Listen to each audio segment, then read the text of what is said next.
Welcome to another edition of Inside Rosenberg and Estes. I'm your host, Jean Tom, and I'm a real estate transactional attorney here at the firm.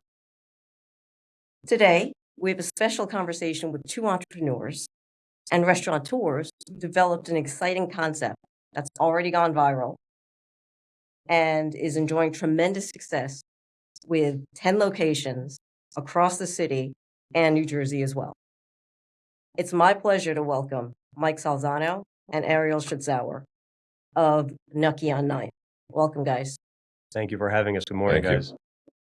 So I first met Mike and Ariel at one of their grand openings, and because I had to experience what the sensation was. And what I experienced was, it was delicious. The gnocchi was delicious. It was served by friendly folks who knew how to get you in and out, which was part of the concept that 100%. You guys developed. So share with us how you guys met and how this got started. Let's take a stroll down memory lane.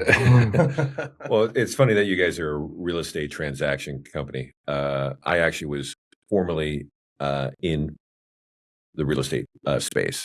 So I first met Ariel when I was working at a ghost kitchen company called Cloud Kitchens.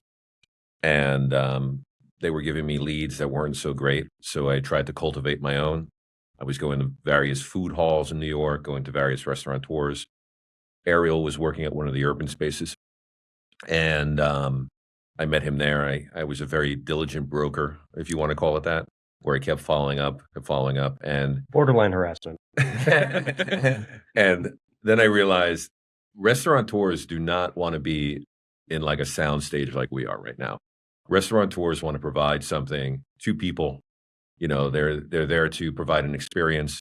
You know, now being in the business, I learned that as well. Like, I'm not selling you a box of gnocchi. I'm selling you the experience of going into the shop. I'm selling you the experience of that gnocchi, the way you taste it, the way you're eating it. And, you know, I then transitioned to commercial real estate, where he had more of an interest of what I was selling, opposed to a antisocial ghost kitchen. And we then went out and started looking at spaces one day for a concept he had. So I'll let you take it from there. It was actually very spontaneous. So, I mean, Mike and I had been in contact for a long time, but just at the right before Gnocchi on 9th began was when the conversation really became serious, and it was incredibly spontaneous. We were just on the subway one day. He had mentioned an idea about a quick serve pasta. It was something that I was already thinking about. Our plans for the rest of the day got thrown in the can. We went downtown immediately to the East Village and started looking for a small space. And I think probably within 6 weeks from then, we had a lease signed. Within another month, we were open. So that same day, like right from the subway, you went and... Yeah, we weren't wasting any time. Yeah, so we were already like looking at spaces for this other concept. Okay. And he was working and partnering with people. So we were already looking at spaces. And then he was just like, yeah, you know what? Listen, I'm done with this. This is great, but let's go look downtown. And we just did a complete 180, hopped on the subway from where we were, went down to the East Village, and I was like, look, you know, we have spaces down here that are small. The rents are pretty low, and we could find something around in this neighborhood that would work for us. Before your next question, I just want to ask so that you can explain it to me and to everybody who's listening and watching. What's a ghost kitchen, and you know why were you thinking about moving on from that? So what it was, I was selling SaaS before this, but I've always been like some sort of a salesperson. Mm-hmm. And I got approached by a company that was selling ghost kitchens, which are essentially there's several versions of them. Have you guys heard of Wonder? That is a ghost kitchen, which they control the whole kitchen, and they buy licenses from various brands. There's another concept where you can have a deli and you can buy brands. So that's somewhat of a ghost kitchen concept, where you are a purveyor that is buying various brands and then selling those brands over the internet on the delivery application. Oh, interesting. Yeah. Okay. The other model is... I had no idea. Yeah. The other model is which was the one I was selling, was you're the entrepreneur, you want to create a brand, and then you go and rent a space in this basically warehouse of kitchens where there are multiple kitchens in each individual space, like maybe 10 to 20 kitchens. And you go and you cook your food and try to get your food out to people. And there have been brands that have actually gone viral because they are very good on social media.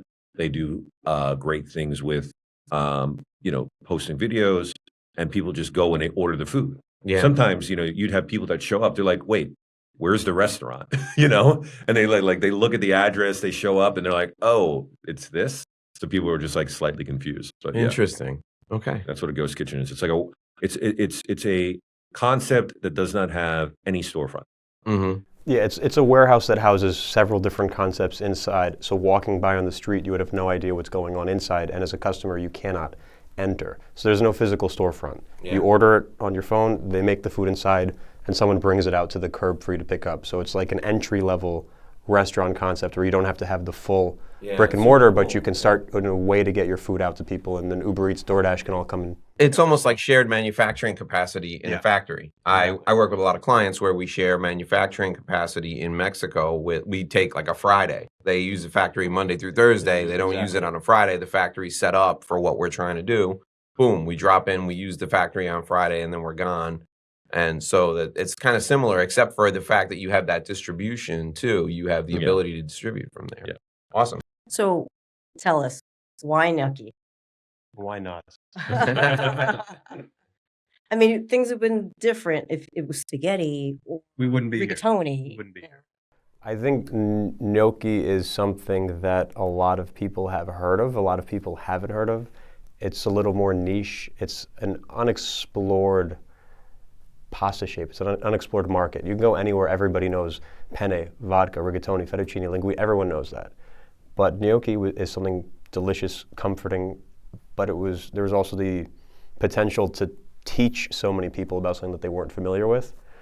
And for the service side, walking around eating long spaghetti noodles is also not really something that I think a lot of people would enjoy. It doesn't lend itself to the New York grab and go. So the gnocchi is a perfect bite size. It's just a little nugget. You eat it while you're walking, take it to the park, whatever. And since it's also fresh pasta, it cooks in 2 minutes as opposed to 10, 12 minutes. So it also lends itself to that speed. That's a very big part of our model. And speaking to the portability is really what it is. And also, people don't even know how to say it. So I think that's part of the reason we got somewhat famous. Was like if you type in to Google Trends pasta, right? You will have like a 100, and then if you type in the word gnocchi to compare it, it'll be like 1 or 5, right? So what we're doing is we're bringing awareness to a pasta that's not even known to people. It's a fun word to say. We even had people, they say Gnocchi, Gnocchi, Gnocchi, Hear a lot of Gnocchi. crazy There's a reason why the shirt Ariel is wearing is kind of funny because it is a copy of a Gucci shirt. I was thinking the same thing. Yeah. And we actually had somebody walk in one day that say, "This is not a Gucci shop. What do you got going on here?" Apparently, they didn't know how to spell Gucci. But yeah, it's definitely it's an unknown pasta. It's primarily potato based. There is some flour in it.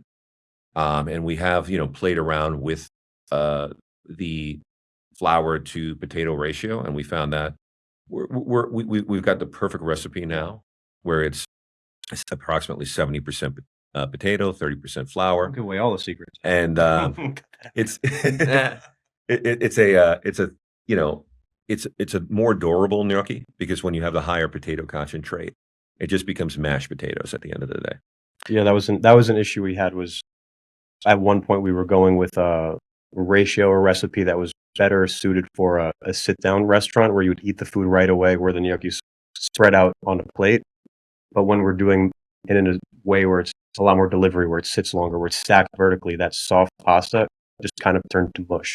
So we had to play with that flour to potato ratio to make it still soft and fluffy, but be able to stand up to being stacked vertically and also living through a delivery, not arriving as mashed potatoes. Because the other thing is the heat continues to cook it.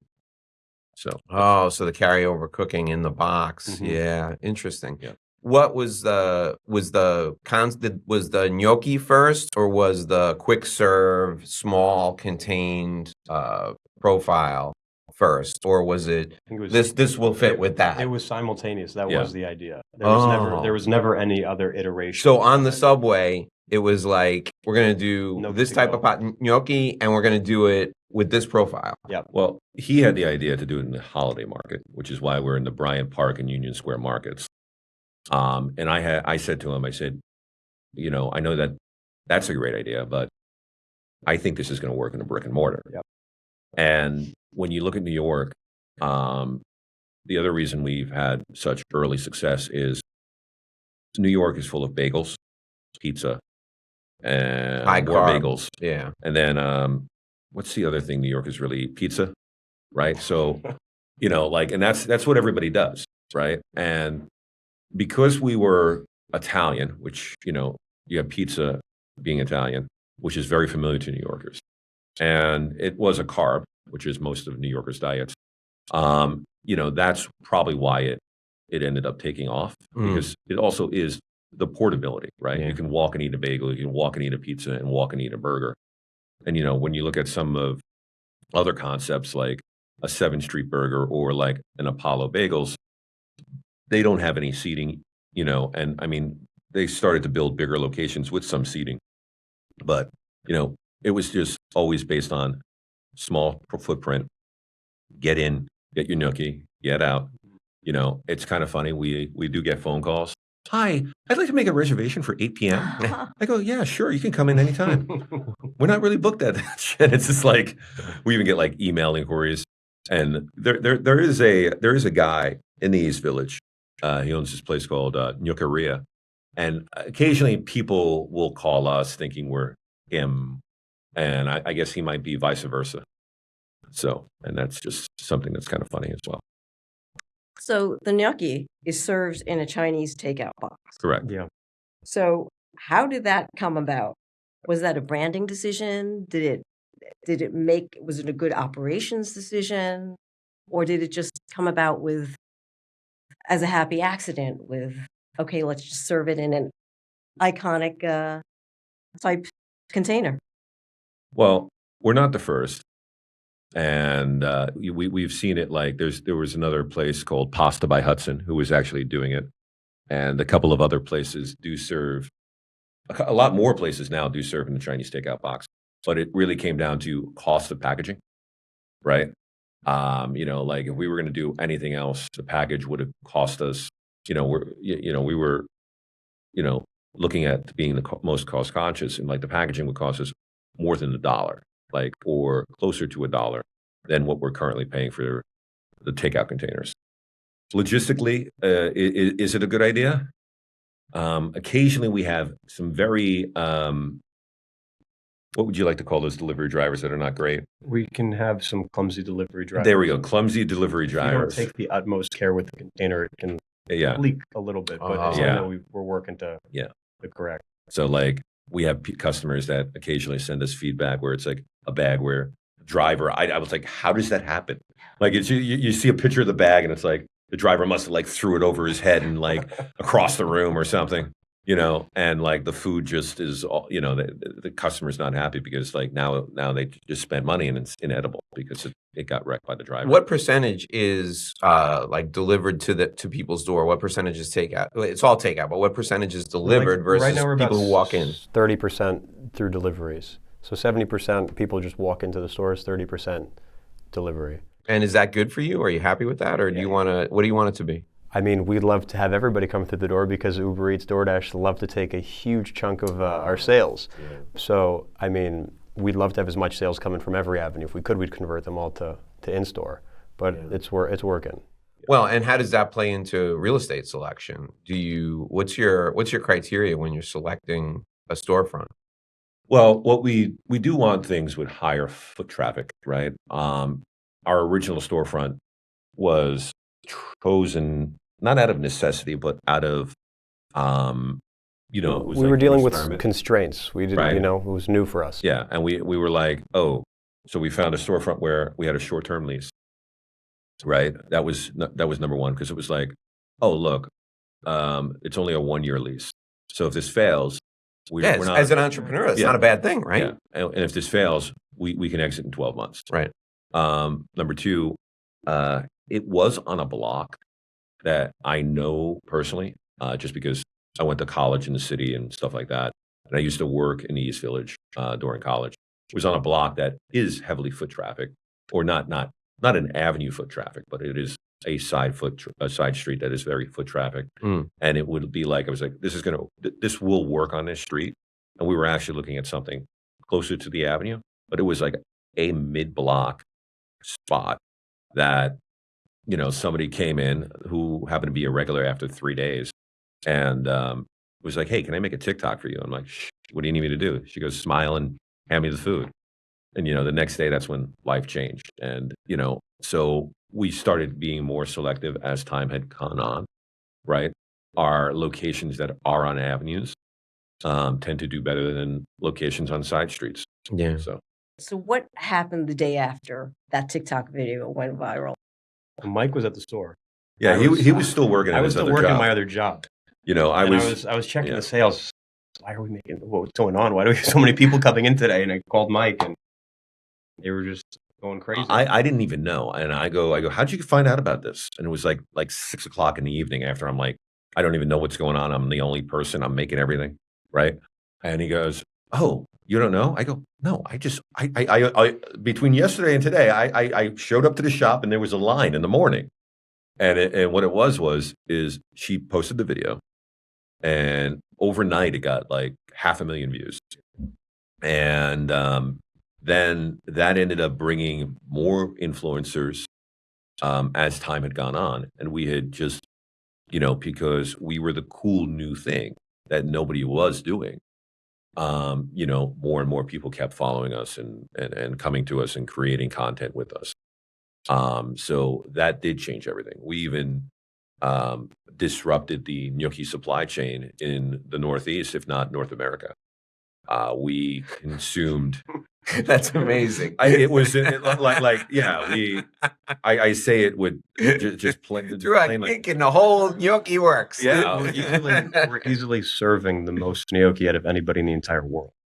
Can you imagine that guy wakes up and he's like, what the hell happened? We got nothing. Yeah, no, it literally was exactly what happened. It was literally like we were a month in and we didn't have product. And what happened was we were going up to Connecticut.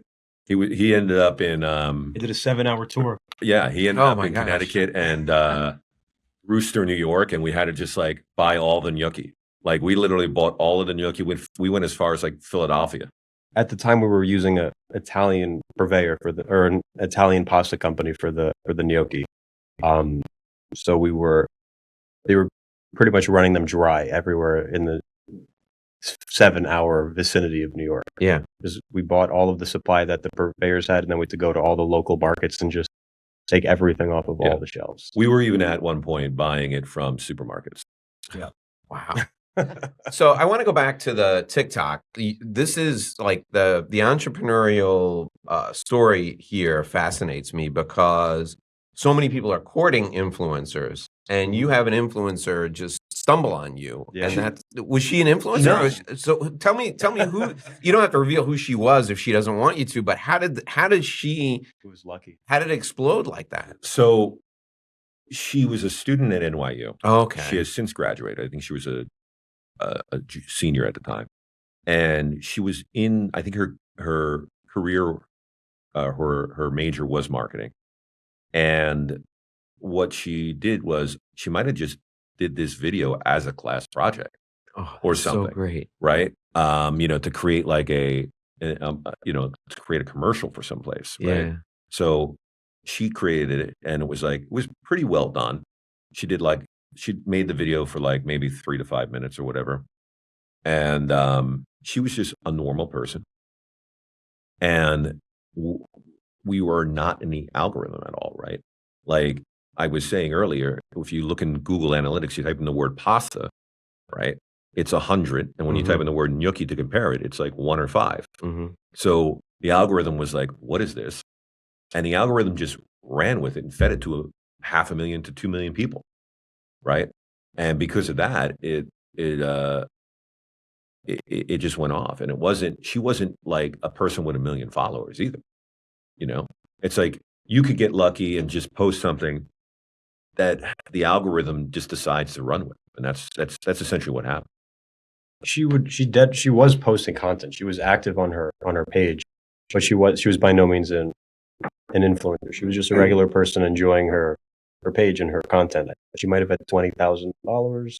No, not even 2,000. Yeah, 2,000. Yeah. Oh, wow. She might have had 20,000 after we looked at it. After, yeah. Okay. Yeah. And, you know, the thing about that is, as a student, your product is fantastic for them because it's affordable and it fills you up. Exactly. You have the perfect product for students. Yeah. Like, I would be like 3-4 days a week, I'd be at your place and I'd be like 20 pounds overweight at the end of the year. But It's all guilt-free. There's no yeah. pounds. But it's the perfect product for students. So Yeah. if that was her audience, that's a Yeah. home run. So speaking of which, it's a low price, high crave product that it's perfect for New York City. How hard is it though to protect that value proposition when you have food costs, when you have labor, when you have rent? How do you maintain that balance? We squeeze our purveyors as much as we can. Ariel is also very good at managing labor. I was fortunate because he was, you know, a individual who happened to be in the space and had been working in restaurants basically since you were what, 18? Yeah, more or less. Maybe even in high school. Yeah. Earlier than that, if we consider helping the lunch ladies in high school.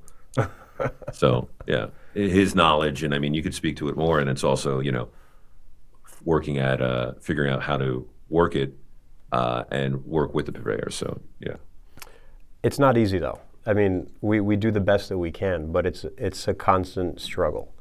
You know, it's been 2 years. It's a pretty short amount of time, but the way the costs change in such a short time is hard on any business, especially a business like ours where so much focus is on that price point. Our whole business is built on the portability and the affordability of it. We haven't changed any price since day one. Nothing has changed, and we really want to keep it that way. But, you know, wages go up every single year. We have teammates that we need to reward. We need to give them raises. We need to promote. We need to start building out a different team. Costs go up. The cost of having all these stores also brings with it a whole swath of other things that we never considered. And food goes up. Food is always going up. So it's always a battle to try to balance everything while also keeping our price point in the way that it is. And it's working so far, but it's not easy. Is the price the same at every location? yes. Every store is an identical menu. Okay. Do you see sensitivity by neighborhood? Is there a challenge in any neighborhood? Could you tell? I think it would be hard for someone to have an issue with our pricing just because it is so. Like, I don't think that any neighborhood anywhere would have an issue with a $10 dinner Right. in today's economy. Right. And it is seriously a dinner. It's like people think that, you know, it's a small container, Mm-hmm. but It's the very, container very filling. the container is a 16-ounce container. Yeah. Depending on what sauce you get, you know, it could weigh more. Yeah. And the thing is like when you look at, like let's say you go to a fancy sit-down restaurant, right? And you order, like let's say Carbone, for example. They're not giving you a full pound for the $40 you're paying for their vodka sauce, rigatoni, Yeah. which they use Barilla pasta too. So they're Let's cut that out. We don't need to talk bad about anybody. like, you know, and there's nothing wrong with that. But, you know, you know, they're charging you $40 for Yeah. that, and they're Yeah. giving you 8 ounces. There's a place we went to dinner once, and we're not rich, but we just, you know, we like to investigate Yeah. places. And we got 5 raviolis for how much? I think it's probably close to like $50. Yeah. For 5 Yeah. raviolis. Oh, for sure. There's plenty So of that's places $10 like per that. individual ravioli. Yeah. They were delicious, but Yeah. it's I think when you contrast it in the city that you can go and spend so much and get such a small portion for what we're providing, the value's there. But like Mike is saying, there is the struggle of a lot of people seeing the box and perceiving it as a very small portion. If you pour it out onto a plate, it will fill that plate and it'll be bigger than almost any restaurant portion that you What's your busiest meal period? Is it lunch or dinner? Dinner. Dinner is your Yeah. busiest meal period. I mean, if you compare what you're selling to a grab and go dinner, you're like half the price of any Yeah. grab and go like a real dinner, Yeah. not like a slice and a Coke, but a real dinner. It's Yeah. For us, you can get your pasta with burrata, a dessert, and a drink for like $20. yeah, I don't even think you can get a pasta for that price. Anymore. yeah, sure. It's actually at 25. Yeah, it's 25 because the tiramisu is 6. Without the Yeah. If- 2025. I mean, but that's a full meal. Yeah, it is. It's not just like your entree. Yeah, No. I mean, you'll pay $19 to $25 just for a ball of burrata as an appetizer in a restaurant. We're giving it to you for free. Yeah. And you know, to your point, it's like we do see some stores have lower check averages than other stores, depending on the neighborhood. Does it affect, you know, like the $10 price point? Like you go to McDonald's now and like, how much is a Big Mac? Because Oh, yeah. it's like a Big Mac is over $10. I hadn't even thought of comparing it to McDonald's, but this is such a better option, and it's probably the same price or a little less. Yeah. I mean, a Big Mac so- meal, if you get a meal at McDonald's, it's going to be $12, $13, $14 nowadays. It's crazy. Yeah. It used to, I mean, what it used to pay $5, $6, $7, and now it's 2x plus. Yeah. So your stores only require a small footprint. I think Yeah. we said 250 square feet or so. We have, how We- much is Brooklyn? We have our Park Slope store is 140 square feet. Yeah. It's Our tiny. our second highest grossing store is our Upper West Side store, which is 174 square feet. So, and yeah, we don't do that. I mean, the way it does affect us though negatively is because there's, you know, because it's get your gnocchi and get out. When it's cold out, like 0 degrees, or when it's 100 degrees, you know, people want to sit in air conditioning or sit in heating. Yeah. So when it's extreme cold or extreme heat, you know, or it's bad, or it's raining, like we see a dip in sales because of that tremendously. We do see somewhat of an uptick in delivery Mm. because of it, but at the end of the day, what we're looking at is a big drop off in sales because you're supposed to enjoy it within the city. You know, the city is our dining room. Yeah. You know, you know, we're not providing you the dining room.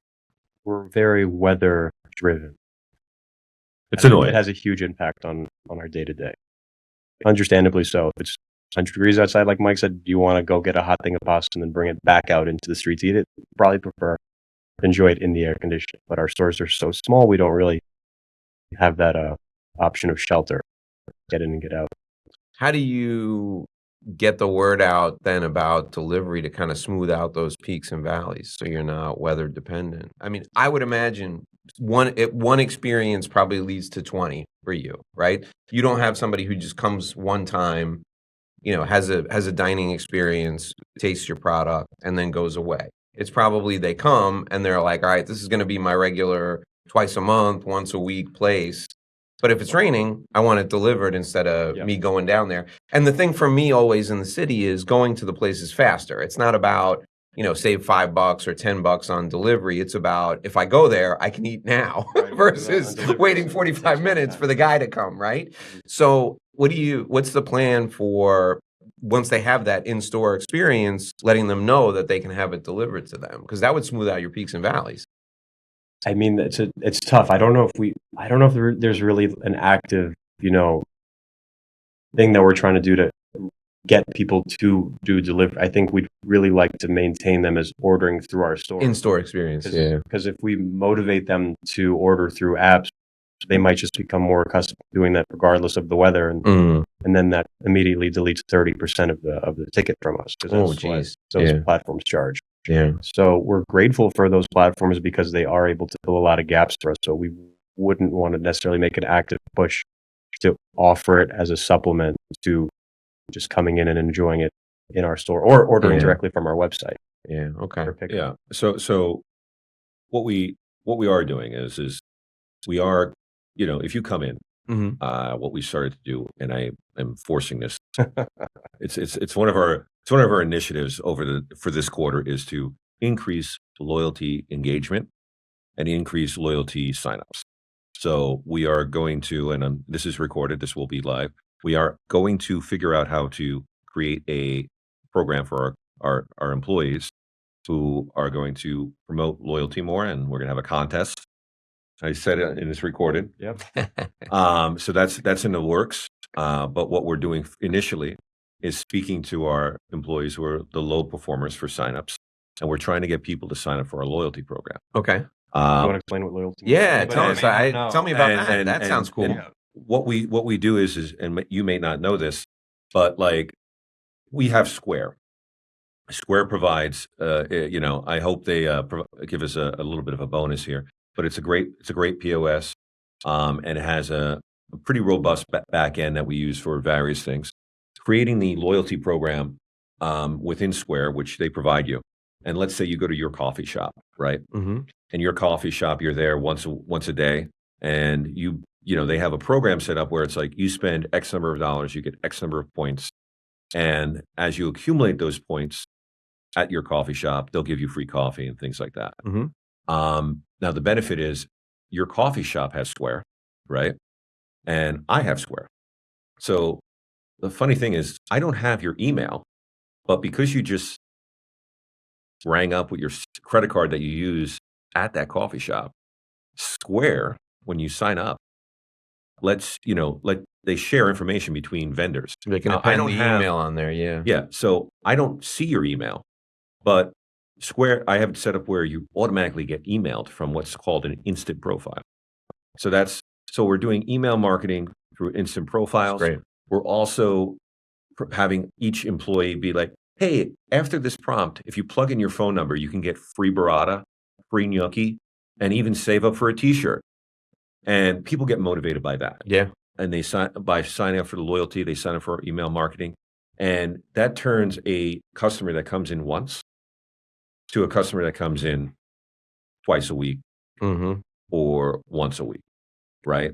And by creating these repeat customers, it is increasing our overall profitability and our overall stability and income. Now, the other benefit is we just set up our online ordering through our website with Square. And as a customer, it's bad for me, but good for you. You are able to use your loyalty points to redeem on our website, which allows you to get the food for free, but I think you still have to pay for the delivery.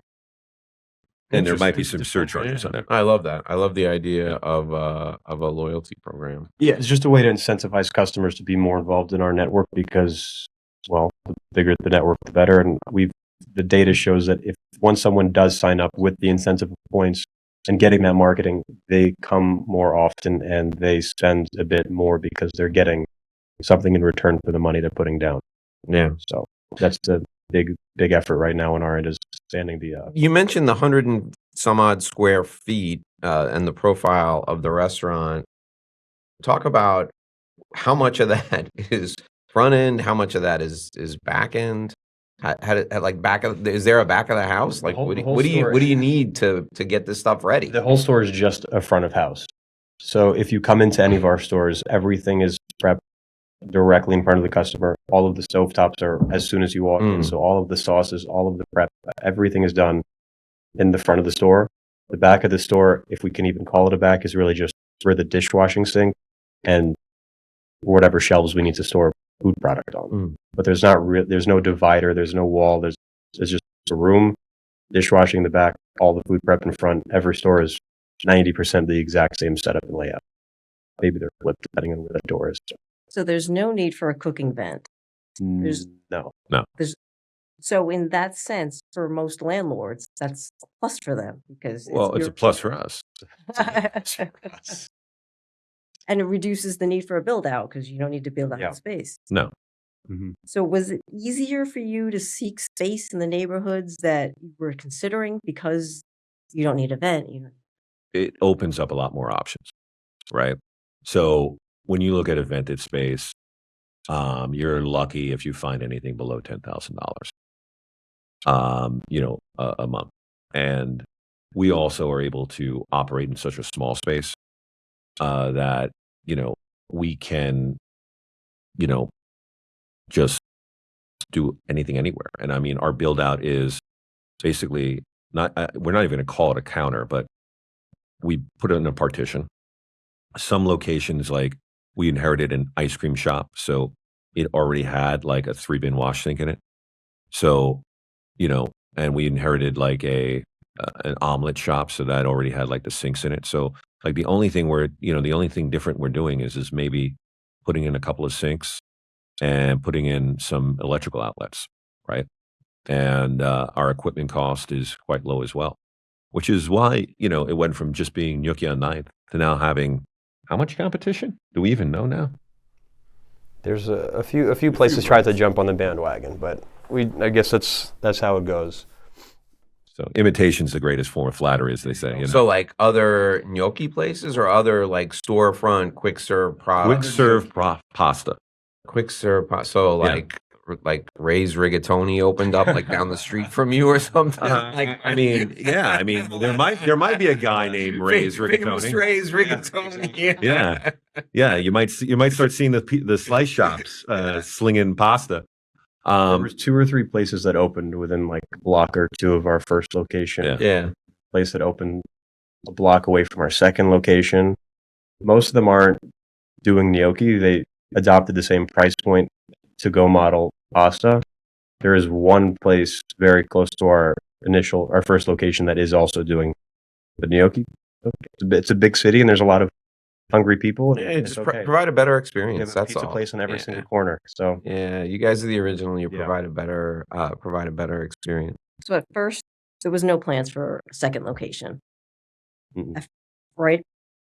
You said when the video went viral, Mike was at the store, Ariel was at his other job. So when did you realize that this was no longer going to be a side project? About 2 weeks. About a month in. I don't know if it's that long. I think like 2 weeks in, things were exploding. Yeah. 2 weeks in, things were exploding. We both had to leave our jobs because Mike was still somewhat involved in his real estate job minimally. I had to leave my job. It was all hands on deck at the store. Mike and I's hands were not enough. We had to hire a whole team. Yeah, we had to hire people. Yeah, that was fun. At first, it was just Mike. Mike was the employee. And then it was Mike and one other employee. And then it was 3 of us. And then it went from the 3 of us to 8 people in a day or 2. Just insanity. Yeah. And then I think the question quickly became, I'm sure a lot of other neighborhoods would love a $10 pasta. Yeah. 2 months later, we had this second store. Yeah. I was, still in the mind of landlords. And also the landlords didn't know, what Gnocchi on 9th was yet. But I ended up getting a phone call from a landlord I had reached out to about a property a couple of months ago. And she goes to me, "Hey, listen, I have this space on the Lower East Side. It's an electric cooking spot. Do you have anybody you can bring over to me in mind?" I go, "What's the address and when can I see it?" And I might have a tenant, and it might be me. And that's how the second store opened, was from an inbound call from a landlord. What was the biggest challenge in that explosive growth? What was it? Hiring people? Was it like covering all the shifts to start and then doing like what do you do? How are you doing interviews? You're pulling people around the corner, going, "Tell me about yourself." We even we initially in the first month we were just calling friends to have them come work. I made like 15 phone calls. I was like, "Yo, do you have a job right now? Are you between gigs? Can you come and work from 6 to 6 to close?" And I had friends come and help us, and I had friends call friends, and that's how we got the extra hands on deck. Ariel had somebody from his holiday market business because he was doing hot chocolate for a while, and he had called somebody from that, and that's how we got our first actual employee. And then the second thing was the gnocchi supply chain. That was almost complete insanity because we had purchased everything that was in the retail locations, and then that got the attention of the pasta company itself, because the pasta company itself was, contacted us, and they were in direct contact with this, one of the largest pasta manufacturers in the world. So, you know. It was, yeah, it was exactly what Mike's saying. The biggest thing was hiring, filling the spaces as fast as we were able to, and also making sure that they were trained properly to be able to maintain quality and the experience that we needed to do. So, I mean, we went from needing no employees to 16 employees in just a matter of weeks. And then very soon after, we had a third location. So it was just nonstop. No matter how fast we hired and trained, we were just behind. And then the other thing was getting the supply chain to catch up to what the demands were with the business, as well as having to account for every new store that we were opening. And the company we were working with at the time was the second largest pasta manufacturer in the world. And the CEO and the director and 3 or 4 executives came out to one of the locations to meet us. From Italy. From Italy.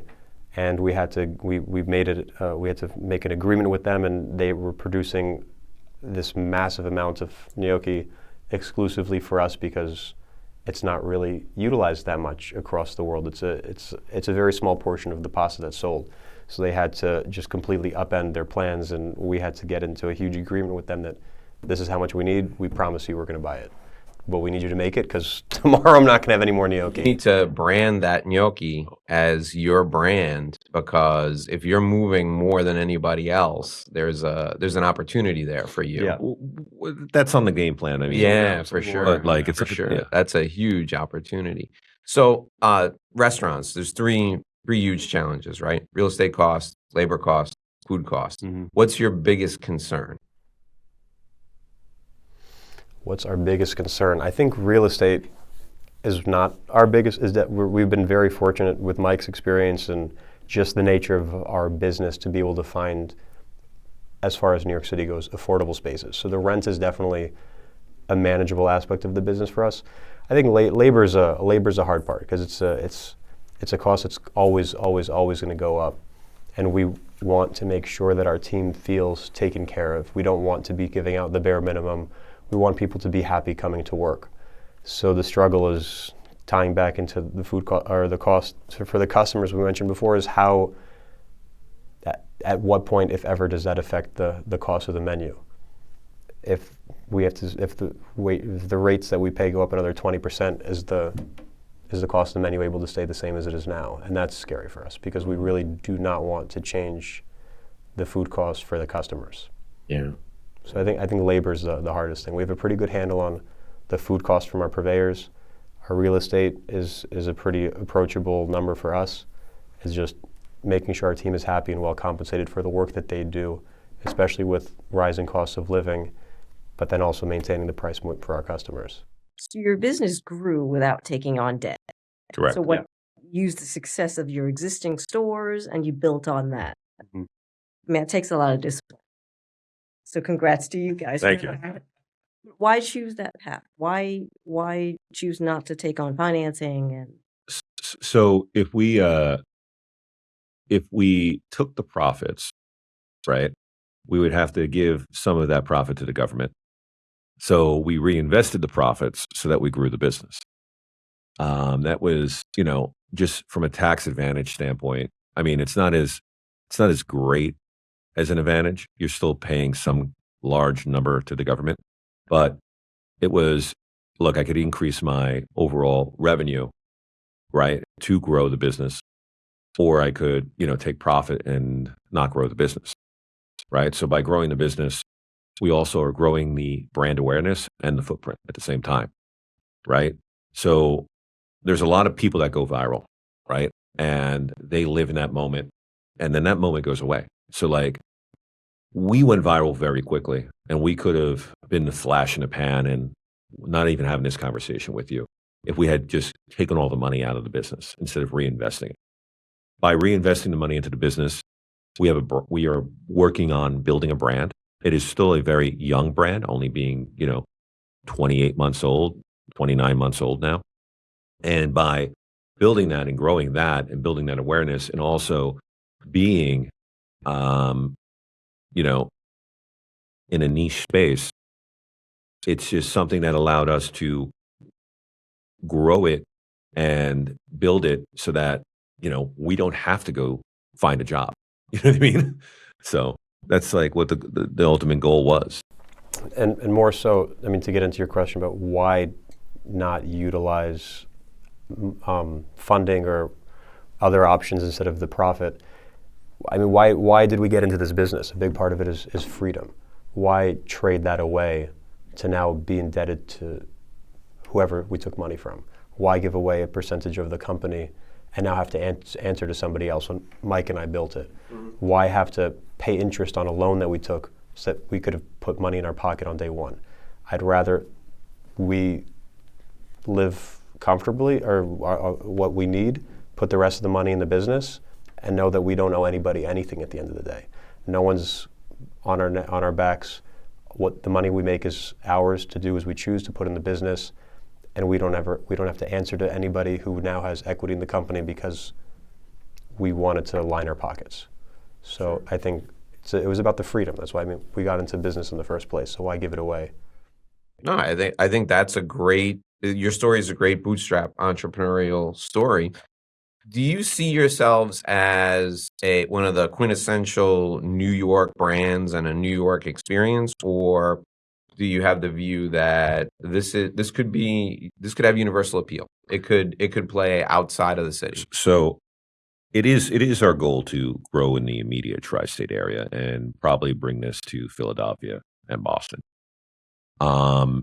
What we learned very quickly in the beginning, I didn't really let Ariel know, but we were approached by somebody who had been in this business for over a decade now, and they wanted us to rebrand. You talking about who I think you're talking about? Yeah. Okay. And we recently had a conversation with them and sat down with them, and it's like they initially wanted us to rebrand, and they were like, "Listen, we had this idea, blah blah blah blah blah."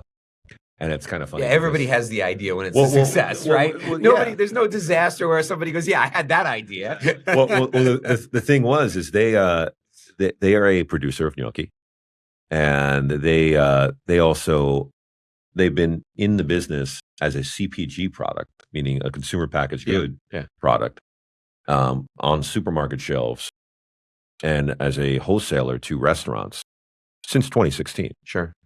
And it was kind of funny. We were building out a store like not too long ago, and I go, our contractor was just like taking forever, and I go, "Oh, listen, I forgot to tell you, I opened a store without you, and here, I took a photo of a blue storefront, not thinking about it.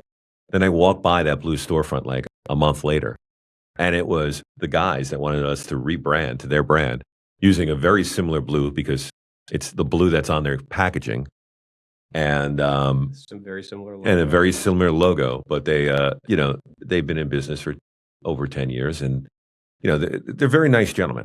I have nothing bad to say about them, but like having them come to us and be like, "Hey, listen, we had this idea, we wanted to do this, and you just started doing it. This is amazing. Like rebrand to our brand." And I was like, "Listen, I have a brand right now. Yeah. Like I'm not gonna mess with something good. Yeah. Yeah, and that's a different business. They're building a consumer product business. They're not building your restaurant business is an experience-based restaurant. It's Correct. not, that's what people are. Yeah, they want the food that's filling and that's cost effective and they can grab and go, but that's all part of a bigger experience. People who are creating a consumer product are creating a product. They're not creating an experience. So that's the reason those guys didn't get it. They're dipping into the retail market as well, like we have.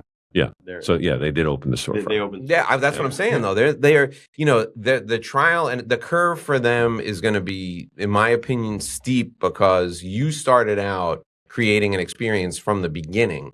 They're starting with a product. Yeah, they're product. They're a product centric focus. Yeah. You were customer centric from the beginning, and you built your model around what does the customer want and how can I give it to them in the most effective and efficient way. And that's why if I were listening to the conversation on the subway without saying those words that I said, that's probably the conversation you had. Hey, people are going to really like this. They really want this. So we should figure out how to do it. These guys are like, hey, we got this pasta. How can we get it in as many people's hands? And it's not about the pasta. It's about the experience. It is. Yeah. So that's what, they should watch this podcast because they're not getting it now. And they're not going to be there tomorrow. Now, the idea of the storefront, with the small footprint, vis-a-vis a food truck, did that notion ever enter into your head about a Never. food No. truck? No? No. No interest. Zero interest in food trucks. Number one, because I always need water because pasta gets dirty. It makes the water very dirty and starchy. So, Not having running water is Yeah. so very challenging. in a food truck, you're constrained to how much you can sell by how much water you can fit in the truck. That's number one. Number two, I don't want to pay car insurance. I don't want to pay for gas. It is Finding a space every day. and then then you got to park it somewhere. It's a And then I different have to bu- it's a park it different somewhere. business. Yeah. It's It's just like, like opening up a non-vented concept in the most densely populated city is probably a better idea than buying a food truck, which cost you $100,000 or more brand new. It would cost significantly more than the first store it cost us. Yeah, To open so- a truck. We were very fortunate. Our rent was very low at our first location, and we thank that landlord every day. And we got the whole store and business open for under $50,000, Significantly. and might even be under $40,000. $30,000. Yeah. Wow. But you said your first store was just a 1-year lease. Was that the first Yeah. one? And then we renewed it And for so a longer if I'm an term. entrepreneur, I think to myself, all right, well, that's great. Is that you were in real estate? Is that an anomaly? I don't know. Can you find that? Depends on your landlord. Yeah. Like in New York City, when you're dealing with larger landlords, Mm. they, as a commercial real estate broker, they want 10-year leases and they want long guarantees. And then there's these things called good guy clauses, which can expire within 12 months or 24 months of the lease. And the thing is, with a good guy clause, you're losing your security deposit. Finding somebody with a 1-year lease, that was an anomaly, yes. But that does happen. Like there are places in Queens and Brooklyn where you have this one-off landlord who, was like, yeah, nah, sign a 1 year, this, that, the other thing. And then, when you go outside the city and you go to places like New Jersey, that is much more the case, right? Because you do have less institutionalized commercial real estate. But when you get into heavily densely populated urban areas, you're looking at longer term leases with landlords who want certainty as well. And that's part of the reason they structure the leases that way. And I think it was maybe in some way beneficial to the landlord as well because we were they didn't know who They didn't the know hell- who we were, yeah. They didn't know who we were. It sounded like a crazy idea. You guys Yeah. just serve pasta to go, $10. People thought we were crazy. Even once we opened, people would walk in like, oh, that's what you're doing? Good luck. So I think it was also a safer bet for the landlord, especially because when we had walked by the location the first day that we were looking, then we saw the for rent sign. I told Mike, this is the spot. And he called the representative and they said, we're not taking food concepts. We can't do food. And that was it. I was like, no, Mike, you got to call them, tell them we're boiling water, we're making tomato sauce, we're not cooking, we're not doing anything crazy. That's the spot. And he was able to get them to change their mind. And that's location number one to this day. Well, and that was kind of my question about real estate is, does that work because you guys can get going so quickly? So from the time the landlord hands you the keys, how soon until you open your doors? Well, 9th Street 9th Street took a long time. It was 4 weeks.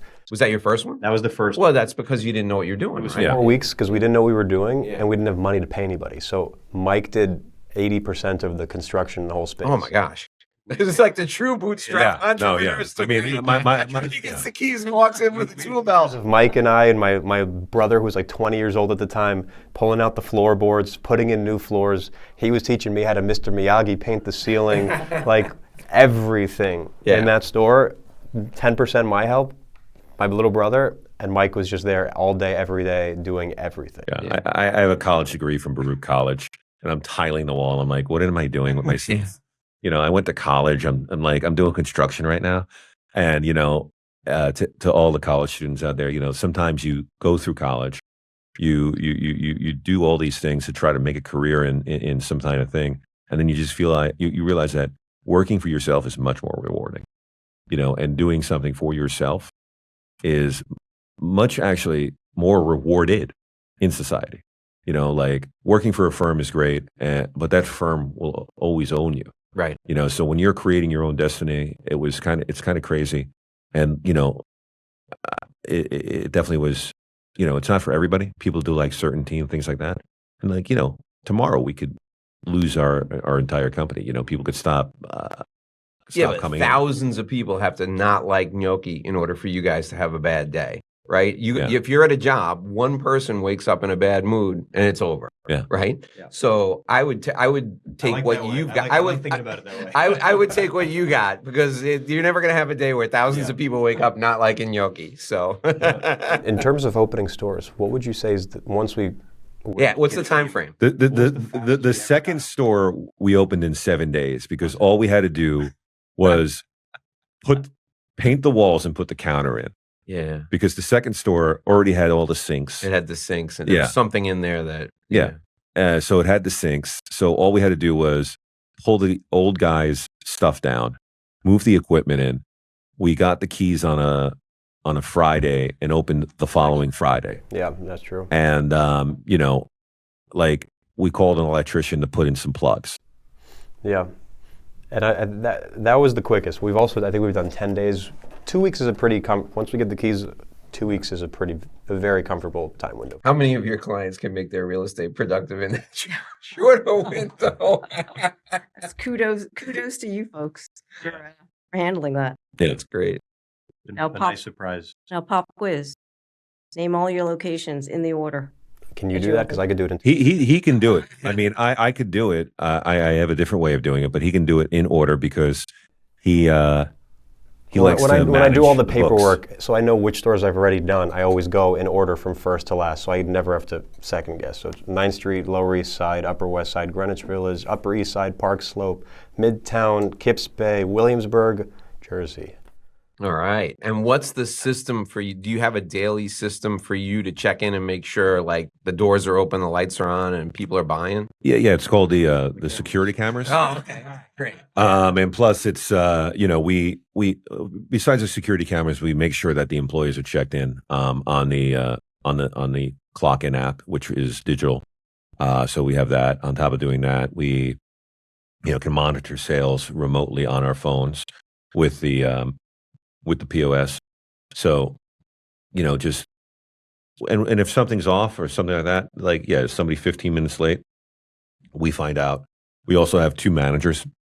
We have a director of operations and an assistant director, and they end up doing some lifting and store tours and stuff like that. But technology makes things easy. If someone's late, we get a notification that they forgot to clock in. Right. So we're aware of what's going on. At what point did you put that layer of management in? Because it goes one of 2 ways. Yeah, it goes one of 2 ways, right? People either go management heavy or they don't put enough management in, which you guys never take any time off then, and you really. So how did you decide, and when did you decide to put that layer of management in? Well, Ariel is used to dealing with this since he was 18. So he was a GM of a restaurant group since he was 19 or 20. A long time I was helping other people get rich and make their dreams come true. Yeah. So he was able to do it for a while as the general manager, and I was also going store to store, right? And we did this until about 7 or 8 locations until we hired a manager. And then once we hired him, the burden that was taken off of Ariel's back, and actually I didn't even realize how much stuff was taken off of my back as well, allowed us to breathe a little bit. And we're like, okay, look, this is not that we're superhuman, but this is not enough this is too much for one person. So we need to hire an assistant. And then the other thing is we're going to hire, we're looking at hiring another assistant or rejiggering management, even on a store basis, right? So like, if we hire or promote somebody within a store to be like, hey, listen, like this is your location and you have to take ownership of this and you're responsible for X, Y, and Z here, that is something else that will, it will cost us money, but it'll also give us peace of mind and, know that this responsible individual is responsible for the store and they're taking ownership. So, and people like ownership of things. Yeah. The last question I have before I turn it back to Gene to wrap up is that decision is one that many entrepreneurs who have a successful business struggle with. So talk to that entrepreneur right now who's thinking to him or herself, do I hire, when do I hire a manager? When do I make their first really expensive, comparatively, their first really expensive hire, and their first hire where somebody's going to have to make decisions other than me, right? Yeah. So talk about how you got through, and you had experience in the space, so you knew in order to grow, you would have to do it, but there still had to be some, these are decisions that I'm afraid to give up, thing in your mind. It was very difficult. It's still difficult. I mean, as owner-operators, our goal has never been to hand off the business so we can stay home and relax all day.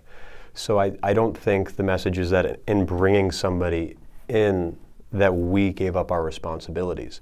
I think it was more of a balance of teaching things that we trusted could be handled and still supervised and double-checked by us. There are still a lot of core responsibilities that nobody knows how to do besides Mike and I that we are happy to keep that way.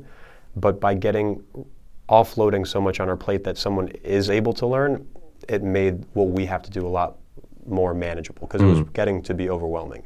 So I don't think it's that we're bringing somebody on and we're trusting them, not that we don't trust them, but we're not giving them the keys to necessarily do every single thing, but it's a way to balance the responsibilities because there are things that you can trust somebody else to do.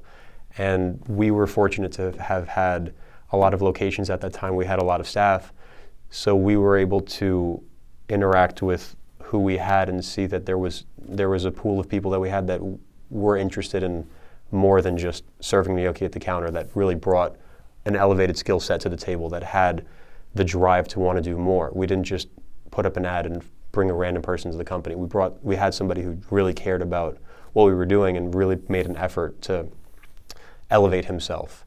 So it was an easier decision. It would have been a lot more challenging to trust somebody brand new into the company to do that. But even to this day, we're offloading slowly a little bit more onto his plate and taking our time. I think a big mistake would be dumping everything. We're entrepreneurs, we want to be rich, we want to relax, we don't want to work, so do all the work. Sure. That's not, owning your business is working more than you ever had, and I think losing sight of that is going to cost you your business. How did that affect your thought process from a profitability standpoint? Did you have to make adjustments or? Not really. I think that, since Mike and I were doing so much for so long, there was that the money was there. We were really focused on keeping costs low, and by doing everything we did have some money to play around with. So it wasn't a huge stress for us to be able to do that. And him taking on those responsibilities, in a way, it almost saves money. And the time that Mike and I get on our plate at the end of the day, and the stress that Mike and I don't have to deal with, is easily worth whatever the compensation is to make up for that. Yeah. So your story is a true New York entrepreneurial story. Guess so. Yeah. Get here. Yeah. So if there was entrepreneurs out there listening to this podcast and they had a simple idea, they thought, okay, well, maybe it's too weird, too small, too narrow. What could they learn from your story, your build-up? So I have one piece of advice to anybody that's listening to this. Do not try to do anything on the internet. I have lost so much money trying to be, you know what, I want to sell this thing online. Do not do that. If you want to do something, do it in person. And there is so much focus on, I'm going to build the next AI. I'm going to do the next this or that. So not only was it us doing something that was an in-person experience, and I'm not telling you to do, what I'm doing as a restaurateur. Even that's if oh, I want to sell clothing, maybe if you actually open a brick and mortar, instead of trying to sell clothes online with a bajillion other people, you know, it's so much. That is the one thing that I recommend you do, is do it in person. Because if it wasn't for the community around us and the people that came in on day one, before we, like, by week 2, we had somebody posting us on TikTok, it was actually the community that was like, these guys are cool. And it was the community that allowed us to be successful. So don't do something in a vacuum on the internet, because that's my first piece of advice, is that an in-person downtown community will drive more success, even if it seems like it's more risk. It's not. Because, like, we opened the first store for under $40,000. Is it an anomaly? Probably. But at the same time, you know, you could spend the same amount, and I have, on the internet and have 0 results. So that's my piece of advice. Ariel? It's probably, I don't know if it's the best advice. I would say to just do it. I think it's so easy to get really excited about something, plan something out, and then go and get everybody else's opinion and talk yourself out of it. And I think that if Mike and I did that, we wouldn't be here. Who would have told us to go and drop this money, leave our jobs, to sell pasta in a Chinese takeout container for $10? We almost talked ourselves out of it, but we're going to do it. We're like, this is going to happen. We're going to make this happen. And things worked out. I think if you have an idea that you're excited about, you want to pursue something new, you think you can do it, just do it. Don't let everyone who's successful tell you that it's going to cost you this much money and you're going to have to do all this and the risk is that, because everyone, I feel like so many people don't want to see other people be successful. They want to stay on their perch and gloat. Yeah. If you want to do something, just do it. What's the worst that can happen? You'll just find yourself back where you were without it. Or you could be successful. It can surprise you. We didn't think anything was going to happen. The dream was not for it to blow up. It was to be a tiny shop. Maybe we'll make a couple $100 a month out of it to put towards our rent. And that was it. No hopes. He was going to keep his job. I was going to keep my job. We'd have one employee. And it took a different turn. My advice is, if you want to do something, do it. Don't let anyone talk you out of it, and don't talk yourself out of it. So if people want to try Gnocchi on 9th, where do they go in each borough? Tell us where to go, or in each part of the city. You go to Google Maps. Yeah. Tell us in each part of the city where they should go. Okay. So we do have 7 locations in Manhattan, 2 in Brooklyn, 1 in Jersey City. We have the original one on 9th Street. It's one of the smaller shops. So if you're in the East Village, that's on 9th between 1st and 2nd, down the block from Veselka. We have the one on the Lower East Side, which is just down the block from Hair the Dog. So if you are drinking, it's a good thing to soak up some booze. If you are on the Upper West Side, we have a location on Columbus Avenue between 70th and 71st. If you are on the Upper East Side, we have a location between 76th and 77th on 2nd Avenue. Which of those, the ones in Manhattan, which is most productive? Which is The Upper West Side, yeah. the Upper West Side? Yeah. And Midtown. Yeah. And we do have one conveniently located on 53rd and 7th. Oh, it's a great spot. Right by the hotels, for sure. Yeah.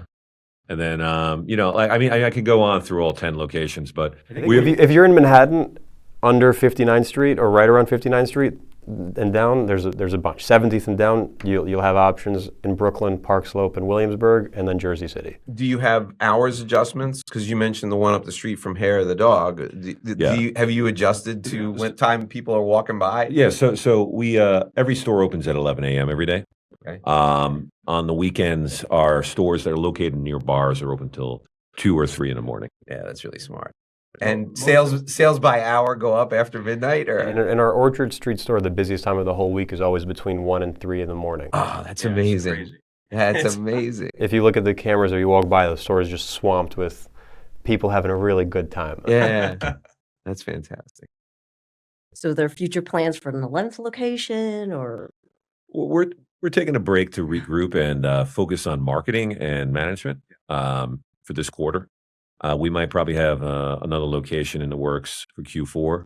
But the 11th and 12th location this year will be the Bryant Park and Union Square markets, unless we come across something in Queens or in somewhere else in Jersey. Yeah. We want to hit Queens. We're trying to find a good spot near Astoria, so that's top secret information. That's what we're looking for, and then we want to expand a bit more in Jersey. But like Mike said, right now the focus is we're trying to regroup, build out the management team a bit, get some procedures going, because it was a little hard to do that when we were just going nonstop, build. And then we have the holiday market starting in October, which is a big effort. That's the busiest time of the year for us. We have the Union Square and Bryant Park holiday market for 2 months, and then the focus will be back to opening. So hopefully we can open 1 or 2 in conjunction with the holiday markets, but the goal is absolutely to continue growing.